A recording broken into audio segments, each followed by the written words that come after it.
Hello everyone. So let's start today class. Today we will start new chapter magnetic effect of current. Magnetic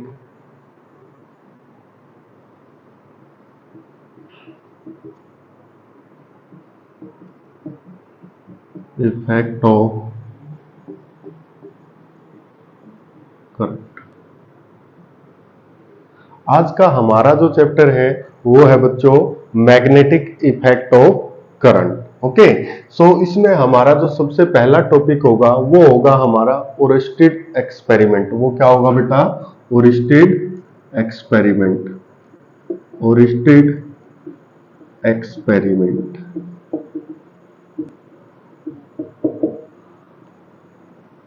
okay, so ओरिस्टेड experiment को समझने के लिए सबसे पहले हम क्या करते हैं बेटा? एक कंडक्टिंग वायर ले लेते हैं। सबसे पहले क्या रखते हैं? एक कंडक्टिंग वायर ले लेते हैं। क्लियर है?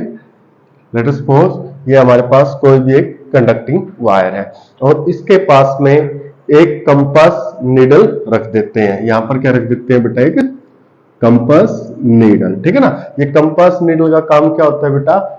To measure magnetic field. ठीक है ना? इसके अंदर डिफ्लेक्शन आएगा जिसकी वजह से हमें पता चलेगा कि यहां पर क्या होगा? Magnetic field. यानी कंपास नीडल एक डिवाइस होती है which is used to measure magnetic field. Clear है? तो ओरिस्टेड ने जो किया बेटा वो क्या था? सबसे पहले ओरिस्टेड ने देखा कि जब कंडक्टिंग वायर में से कोई भी इलेक्ट्रिक करंट नहीं है, कोई इलेक्ट्रिक करंट नहीं जा रहा, तो इस कंपास नीडल में भी कोई डिफ्लेक्शन नहीं आ रहा है ना। ओरिस्टेड की जो पहली ऑब्जर्वेशन थी, ओरिस्टेड की ऑब्जर्वेशन थी जो, वो क्या थी बेटा? कि when there is no current, no deflection in the, no deflection in the compass needle। Clear बेटा? यानी जब इस कंडक्टिंग वायर में से कोई करंट पास नहीं हो रहा था तो यहां पर भी कोई भी डिफ्लेक्शन नहीं आ रहा था। ठीक है ना? फिर ओरिस्टेड ने क्या किया? यहां पे आई सेटअप कर दिया, यानी इलेक्ट्रिक करंट फ्लो करवाना स्टार्ट कर दिया। यहां से जैसे ही यहां से इलेक्ट्रिक करंट फ्लो होना स्टार्ट हुआ तो इसके अंदर क्या आया बेटा? डिफ्लेक्शन आया। कंपास नीडल के अंदर क्या आ गया बेटा? डिफ्लेक्शन आया। यानी when electric current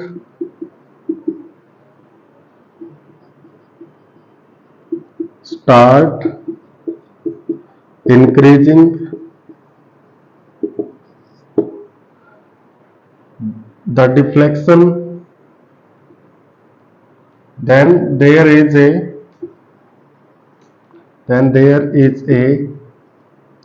deflection in the compass needle। Clear है बेटा?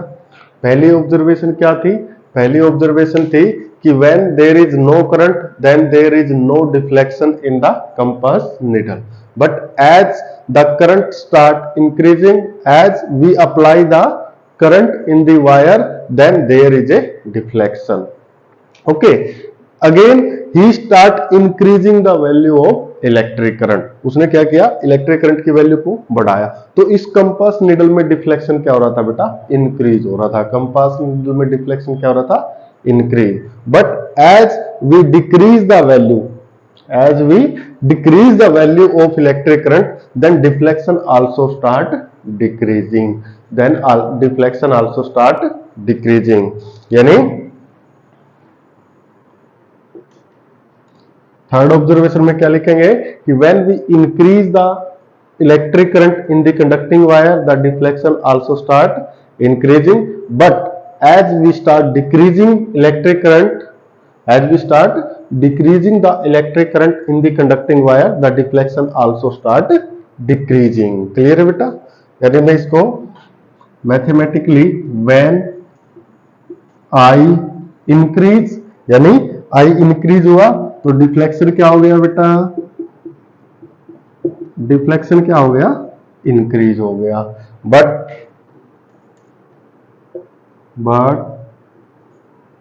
आई डिक्रीज, जब हमने आई को डिक्रीज करना स्टार्ट किया तो डिफ्लेक्शन भी क्या हो गया बेटा,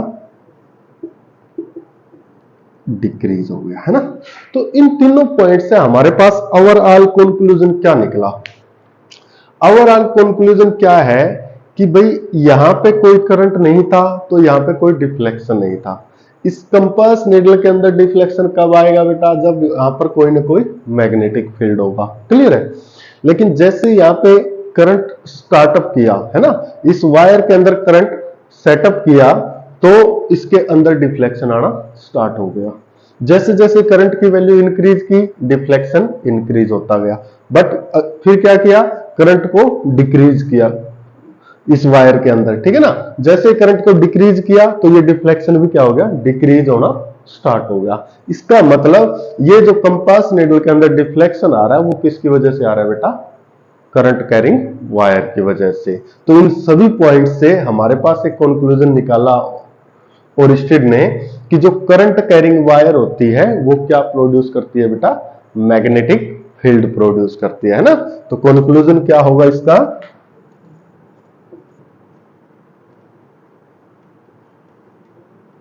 कंक्लूजन होगा कि current carrying wire, a current carrying wire produce magnetic field, a current carrying wire produce magnetic field। Clear है बेटा। तो कंक्लूजन में हमारे पास क्या है, ये सबसे इंपॉर्टेंट लाइन है कि ओरिस्टेड एक्सपेरिमेंट से हमारे पास क्या कंक्लूजन आया कि जो करंट कैरिंग वायर होती है उसकी वजह से क्या प्रोड्यूस होता है बेटा, मैग्नेटिक फील्ड प्रोड्यूस होता है। क्या प्रोड्यूस होता है, मैग्नेटिक फील्ड प्रोड्यूस होता है। क्लियर है बेटा, ओके।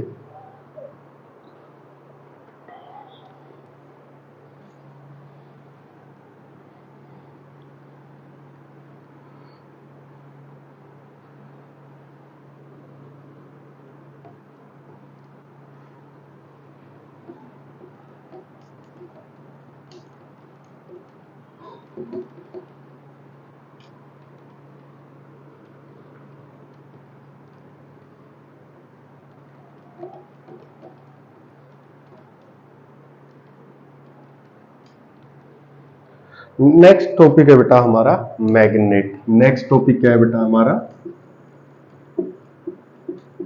मैग्नेट। क्लियर है बेटा। तुर्की में एक सिटी है मैग्नीसिया, तुर्की में एक सिटी है मैग्नीसिया।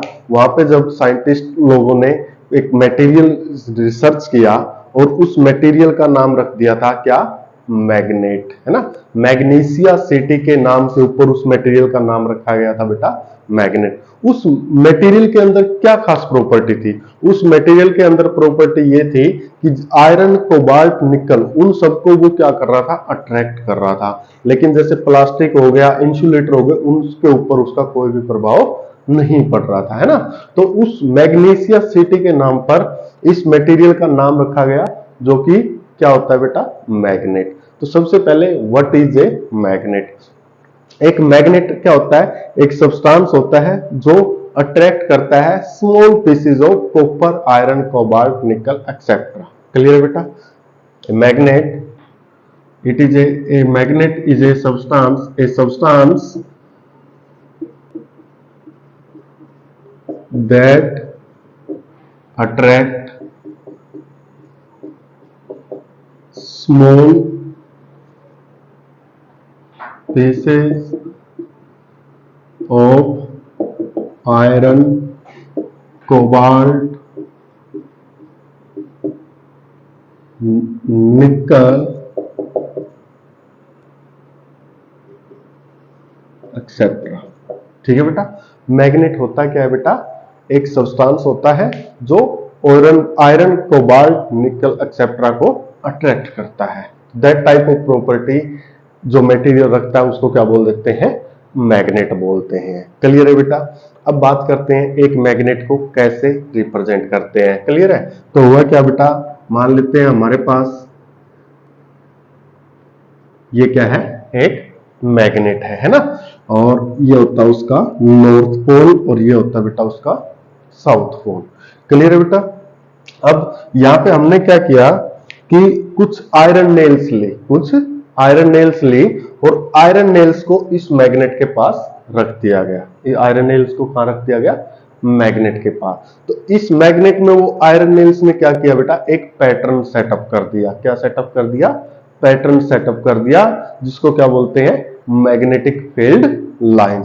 यानी जैसे हमने क्या किया, कुछ आयरन नेल्स ली तो उनकी वजह से क्या हुआ, एक पैटर्न सेटअप हो गया इस तरीके से।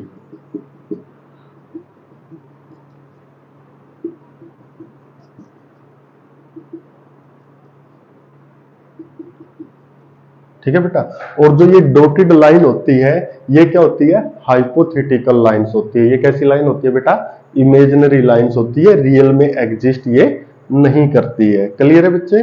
और इन लाइंस को क्या बोलते हैं बेटा, इन लाइंस को बोलते हैं हम मैग्नेटिक फील्ड लाइंस। क्लियर है बेटा? इन लाइंस को क्या बोल देते हैं हम, मैग्नेटिक फील्ड लाइंस।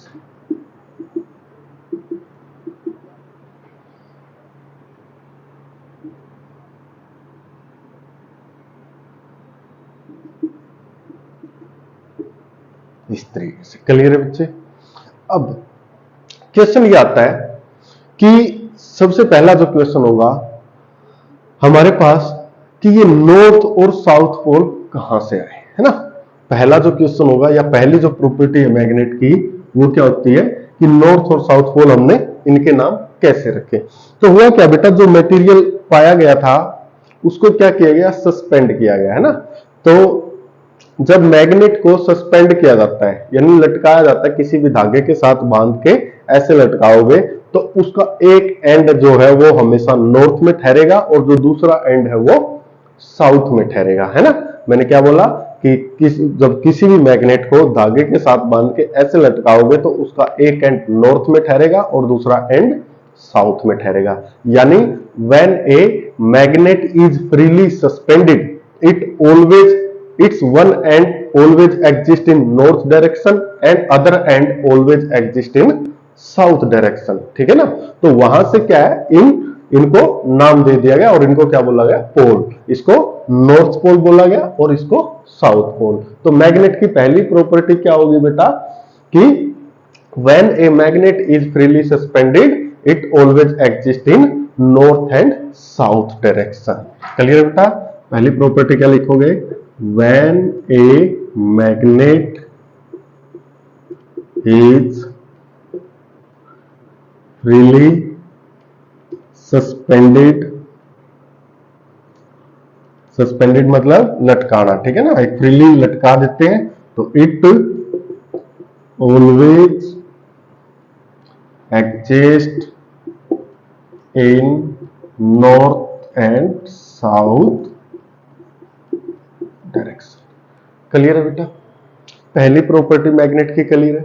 दूसरी प्रॉपर्टी, मैग्नेट की दूसरी प्रॉपर्टी क्या होती है बेटा, मान लेते हैं मेरे पास क्या है, कोई मैग्नेट है जैसे कि यहां पे, है ना, और इसके पास क्या हो गया बेटा, दो पोल हो गए, one is north pole and other is south pole. तो मैंने क्या किया, इस मैग्नेट को कट कर दिया। इस मैग्नेट को क्या कर दिया बेटा, कट कर दिया। जैसे इस मैग्नेट को यहां से कट किया तो इसके पास क्या आ गया, अगेन इसके अंदर एक प्रॉपर्टी होती है जो इस प्रकार से नॉर्थ और साउथ पोल बन जाते हैं ना। जब इस टुकड़े को देखा तो इसके पास भी कितने पोल थे बेटा, दो पोल थे, और इसके पास भी कितने थे, दो पोल थे। ऐसे अगर इसको भी कट करेंगे तो यहां पर भी क्या आ जाएगा बेटा, एक नॉर्थ हो जाएगा और दूसरा साउथ, एक नॉर्थ हो जाएगा और दूसरा साउथ। कहने का मतलब कि single pole magnet does not exist. कहने का मतलब single pole magnet does not exist, यानी isolated magnet does not exist. Clear है ना। या monopole magnet does not exist. जो magnet always exist in pair, यानी a magnet always exist in pair. Clear है। भाई हमने क्या किया, सिंपल एक मैग्नेट को लिया, प्रत्येक मैग्नेट के पास क्या होते हैं बेटा, दो पोल होते हैं, नॉर्थ और साउथ। क्लियर। जैसे उसको कट किया गया तो ऑटोमेटिक उसके ऊपर क्या आ गया बेटा, अगेन दो पोल आ गए, one is north and other is south. यानी कभी भी सिंगल पोल मैग्नेट एग्जिस्ट नहीं करता, मैग्नेट जो होता है वो हमेशा पेयर में एग्जिस्ट करेगा। क्लियर है बेटा। सेकंड प्रॉपर्टी क्या लिखोगे, a magnet always exist in pairs। Clear है बेटा, दो प्रॉपर्टी क्लियर होगी। नेक्स्ट प्रॉपर्टी बात करते हैं ना। अब हमने क्या किया बेटा कि हमारे पास मान लेते हैं दो मैग्नेट है, हमारे पास क्या है बेटा, दो मैग्नेट है ना, नॉर्थ और साउथ। जब हमने दोनों मैग्नेट को एक दूसरे के पास लेके आए, यानी इसका साउथ इसके नॉर्थ के पास, तो हमने क्या किया, देखा एक्सपेरिमेंटली कि ये इसको अट्रैक्ट कर रहा है। क्या कर रहा है, अट्रैक्ट। अब जैसे छोटे बच्चे होते थे तो हम क्या करते थे, दो मैग्नेट के साथ खेलते थे, है ना। तो दो मैग्नेट को कई बार हम एक दूसरे के पास लेके जाते तो अट्रैक्ट करते थे, लेकिन कई बार क्या होता था बेटा, वो एक दूसरे को रिपेल करते थे। तो ऐसा क्या होता था कि जब किसी भी एक मैग्नेट का साउथ पोल दूसरे मैग्नेट के नॉर्थ पोल के पास जा रहा है, तो वो क्या करेगा बेटा, अट्रैक्ट करेगा। क्या करेगा बेटा, अट्रैक्ट करेगा। ठीक है ना। और अगर मान लेते हैं कि हमारे पास क्या है, north south, south north, clear. एक मैग्नेट का साउथ पोल दूसरे मैग्नेट के साउथ पोल के पास लेके जाएंगे तो वहां पर क्या होगा बेटा, रिपल्सन होगा। वहां पर क्या होगा, रिपल्सन होगा। यानी मैग्नेट के पोल्स में भी क्या होता है, इलेक्ट्रिक चार्ज वाली, पॉजिटिव पॉजिटिव रिपेल करता था इलेक्ट्रिक चार्ज, और पॉजिटिव नेगेटिव अट्रैक्ट करता था। ऐसे ही यहां पर भी क्या होगा बेटा कि नॉर्थ नॉर्थ रिपेल करेंगे और साउथ साउथ रिपेल करेंगे, लेकिन नॉर्थ साउथ या साउथ नॉर्थ आपस में क्या करेंगे बेटा, अट्रैक्ट करेंगे। क्लियर है। तो हम इसको क्या लिखेंगे, मैग्नेट की प्रॉपर्टी नंबर 3 कि लाइक पोल, लाइक का मतलब बेटा नॉर्थ नॉर्थ और साउथ साउथ। लाइक पोल क्या करेंगे, repel each other, repel each other, and unlike pole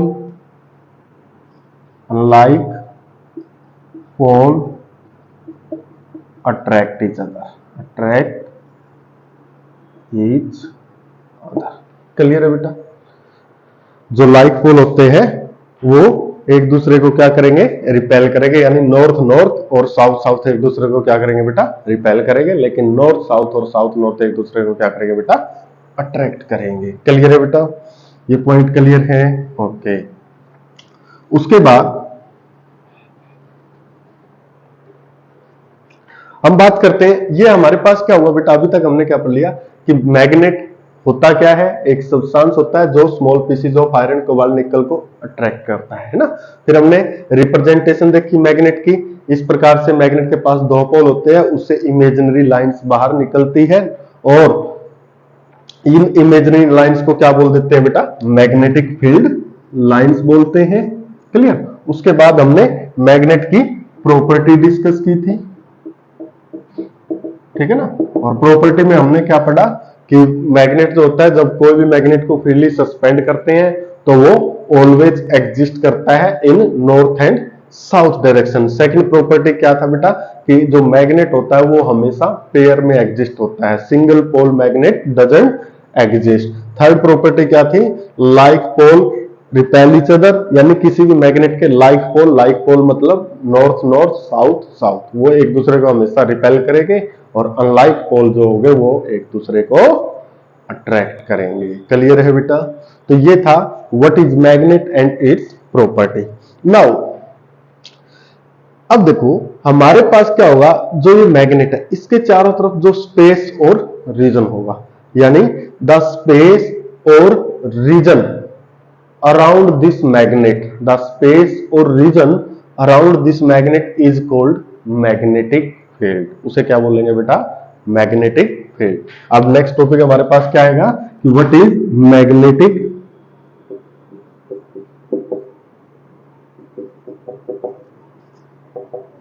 field. Clear बच्चे? मैग्नेटिक फील्ड क्या होता है बेटा? द स्पेस और region around a magnet. The space और region around a magnet is called magnetic field. The space or region around a magnet is called magnetic field. Clear है बच्चे? जो मैग्नेटिक फील्ड क्या होता है बेटा? किसी भी मैग्नेट के चारों तरफ जो स्पेस और रीजन होता है वो उसका क्या कहलाता है? मैग्नेटिक फील्ड होता है। क्लियर? मैग्नेटिक फील्ड को रिप्रेजेंट किससे किया जाता है बेटा? बी से। किससे रिप्रेजेंट किया जाता है? रिप्रेजेंटेड बाय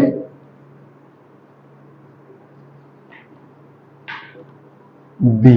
क्लियर है बच्चे? मैग्नेटिक फील्ड को किससे रिप्रेजेंट किया जाता है? बी से रिप्रेजेंट किया जाता है ना। अब उसके बाद बात करें मैग्नेटिक फील्ड की एसआई यूनिट क्या होती है ना। एसआई यूनिट क्या होती है बेटा मैग्नेटिक फील्ड की? वो होती है आपकी टेस्ला। क्या होती है बेटा? टेस्ला। मैग्नेटिक फील्ड की एसआई यूनिट क्या होती है बेटा? टेस्ला होती है ना। अब बात करेंगे कि magnetic field is a scalar quantity और ए वेक्टर क्वांटिटी।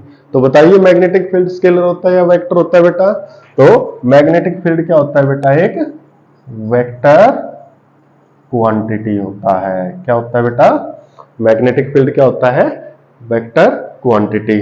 अगर मैग्नेटिक फील्ड वेक्टर क्वांटिटी है इसका मतलब मैग्नेटिक फील्ड के पास क्या होती है बेटा? पार्टिकुलर डायरेक्शन होती है। तो डायरेक्शन क्या होगी मैग्नेटिक फील्ड की? मैग्नेटिक फील्ड की डायरेक्शन होगी क्या? नॉर्थ टू साउथ या south to north? North to south होगी या साउथ टू नॉर्थ होगी? तो always remember outside the magnet, outside the magnet, outside the magnet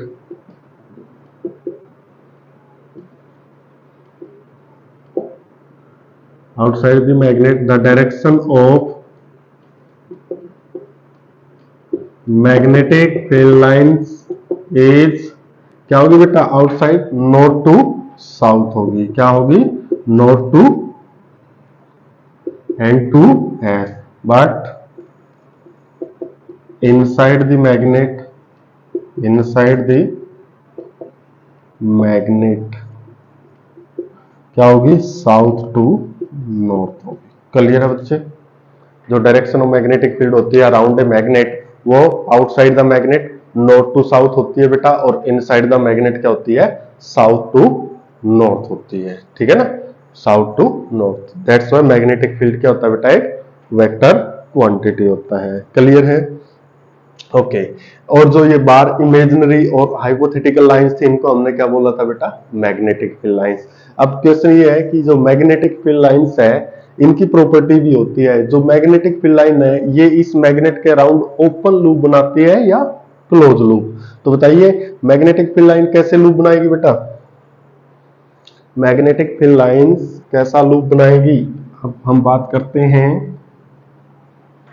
magnetic field lines पता चल गया, ठीक है ना? जो इमेजिनरी और हाइपोथेटिकल लाइंस होती है अराउंड द मैग्नेट। ठीक है, तो इनकी प्रॉपर्टी डिस्कस करते हैं। क्लियर? जो पहली प्रॉपर्टी होगी मैग्नेटिक फील्ड लाइंस की वो क्या होगी बेटा? They form close loop. क्या बनाएगी? They form close loop. जो मैग्नेटिक फील्ड लाइंस होती है वो हमेशा कौन से लूप फॉर्म करती है बेटा? क्लोज। कैसे सर? क्योंकि आउटसाइड कैसे जा रही है? नॉर्थ टू साउथ, और इनसाइड कैसे जा रही है? South to north. तो एक क्लोज लूप बन गया कि नहीं बन गया बेटा? अरे बन गया कि नहीं बन गया? बन गया। क्लियर है? तो सेकंड प्रॉपर्टी होगी बेटा मैग्नेटिक फील्ड लाइंस की, two magnetic field lines, two MFL magnetic field lines cannot cross each other. दो मैग्नेटिक फील्ड लाइंस कभी भी एक दूसरे को कट नहीं कर सकती। क्यों नहीं कर सकती बेटा? Because if they do so, अगर वो ऐसा करेगी then there is two direction of magnetic field at a particular point. ठीक है ना, क्योंकि हम क्या करते हैं मैग्नेटिक फील्ड लाइंस पे टेंजेंट ड्रॉ करके मैग्नेटिक फील्ड की डायरेक्शन फाइंड आउट कर लेते हैं। सो एक पॉइंट के ऊपर मैग्नेटिक फील्ड की क्या हो जाएगी, दो डायरेक्शन होगी, इसलिए दो मैग्नेटिक फील्ड लाइंस कभी भी एक दूसरे को कट नहीं कर सकती। क्लियर है बेटा। अब अगर मैं बात करूं किसी भी रीजन के अंदर, मान लेते हैं ये स्पेस और रीजन है, तो यहां पर मैग्नेटिक फील्ड लाइंस क्या है, very close to each other. Magnetic field lines क्या है बेटा, very close to each other. तो इस रीजन में मैग्नेटिक फील्ड क्या होगा, स्ट्रॉन्ग होगा। मैग्नेटिक फील्ड क्या होगा, स्ट्रॉन्ग। यानी property number 3, if M F L are close to each other, close to each other, then there is a strong magnetic field, strong magnetic field। Clear है बेटा। और यहां पर अगर मैग्नेटिक फील्ड लाइंस क्या है बेटा, फार अपार्ट है ना, एक दूसरे से क्या है, दूर दूर है, तो यहां पर मैग्नेटिक फील्ड कैसा होगा, वीक मैग्नेटिक फील्ड। कैसा मैग्नेटिक फील्ड होगा बेटा, वीक मैग्नेटिक फील्ड। क्लियर है। तो if M F L are far apart from each other, then there is a weak magnetic field, then there is a weak magnetic field। clear है बेटा। okay, so these are the properties of magnetic field lines, magnetic field line, magnet and Oersted experiment. जो maximum strength होती है, last point में आपको बता रहा हूं, जो किसी भी मैग्नेट की मैक्सिमम स्ट्रेंथ होती है वो कहां होती है बेटा, the maximum strength of a magnet is where. ये आपके लिए मैं एक क्वेश्चन छोड़ के जा रहा हूं आज की क्लास का, कि किसी भी मैग्नेट की जो मैक्सिमम स्ट्रेंथ होती है वो कहां होती है। तो इसका आंसर आप बच्चे लेक्चर देख के अपना कमेंट में रिप्लाई कर देना। क्लियर है। अदरवाइज नेक्स्ट क्लास में हम इसको डिस्कस करेंगे। Thank you.